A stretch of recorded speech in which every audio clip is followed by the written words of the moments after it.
አባትህ አቤት እንዴት ነህ? ደህና ነኝ። ደህና ነህ? አዎ። ከየት ነው የመጣህ? ከቆንቻ። የቆንቻ ሀገር ልጅ ነው? አዎ። አይን ለምንድን ነው ፍጥጥ ያለው? አይን ላይ እንትን ፀሐይ ታንጸባርቆ እንደዚህ ይሆናል። በቃ እንደዚህ ነው የሚሆነው? አዎ። አዎ አዎ። እሺ ሙዚቃ እስቲ ለምትወደው ሰው ጋብዝ። ሙዚቃ ምን ባል ነገር አይችልም። ምንም ምግብ ብቻ ነው እበላለሁ። እንትን እኮ ትጥላለህ። እቁብ ትጥላለህ? ነው? እሺ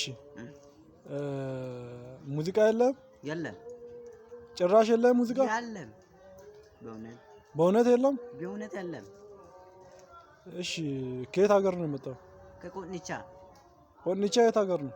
ቆንቻ እዛ ወንዶ ገነት 5ኛ ወረዳ ላይ ያለም እዛ አጠገብ ነው። እዛ ነው? አዎ። ይሻላል? አዎ። ነው? እሺ እሺ እየሄድክ እናወራለን። አንድ ከቆንቻ የመጣ ሰው ነበር። እሺ። በጣም ጥቁር ነው። እሺ። ጥቁሩ ኬንያታ ይባላል። ነው እንደነ? እንዳንተ አይነት ማለት ነው። አንተ ራስህ ጥቁሩ ኬንያታ ነው። የት ይገኛል? የኔ ወንድም ነው መሰለኝ። እሱ እንዳንተ ጥቁር ነው። ሂድ